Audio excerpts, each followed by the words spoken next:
रात का समय था। गांव के एक किनारे पर स्थित एक छोटे से घर में मोहित और अयान बैठकर बातें कर रहे थे। दोनों बचपन के दोस्त थे और एक दूसरे पर जान छिड़कते थे। लेकिन आज मोहित के मन में कुछ सवाल थे। मोहित गहरी सांस लेते हुए, अयान, क्या तुम सोचते हो कि हमारी दोस्ती हमेशा ऐसी ही रहेगी? अयान हंसते हुए, क्यों नहीं रहेगी मोहित। हमने हमेशा एक दूसरे का साथ दिया है। हम तो बचपन से ही साथ हैं। मोहित गंभीर होकर, हाँ, लेकिन क्या होगा अगर एक दिन हमें चुनना पड़े, अपनी दोस्ती या अपने स्वार्थ के बीच? अयान थोड़ा चौंकते हुए, स्वार्थ? हम कभी स्वार्थी नहीं हुए मोहित। हमारी दोस्ती हर चीज से ऊपर है। उसी समय गांव के मुखिया का संदेश आता है कि एक बड़ा मौका है। जो भी जल्दी जाकर अपनी जमीन मुखिया को दे देगा, उसे इनाम में बड़ा खेत मिलेगा।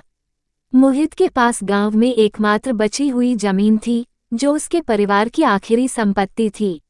मोहित सोचते हुए, मुझे उस इनाम की जरूरत है। यह मेरे परिवार के लिए अच्छा मौका हो सकता है। अयान आश्चर्य से, मगर वो जमीन तुम्हारे परिवार की आखिरी धरोहर है, तुम कैसे उसे छोड़ सकते हो?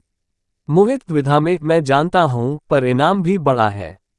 और अगर मैं इसे छोड़ दूं तो मेरा परिवार भविष्य में संघर्ष करेगा। अयान थोड़ी देर के लिए चुप हो गया। उसे समझ में आ रहा था कि मोहित कठिनाई में है। फिर उसने अचानक कुछ सोचते हुए कहा, अयान मुस्कुराते हुए, अगर इनाम इतना बड़ा है तो क्यों न हम दोनों इसे साझा कर लें? मोहित चकित होकर, मगर कैसे? जमीन तो मेरे पास है।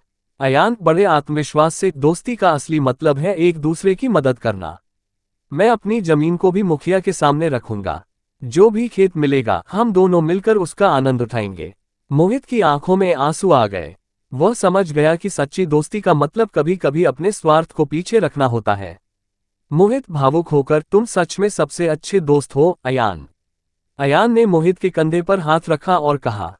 अयान मुस्कुराते हुए, हमेशा याद रखना, दोस्ती में जीतना या हारना नहीं होता, बस साथ होना जरूरी है। दोनों ने मिलकर जमीन मुखिया को दी और इनाम में मिला खेत साझा किया।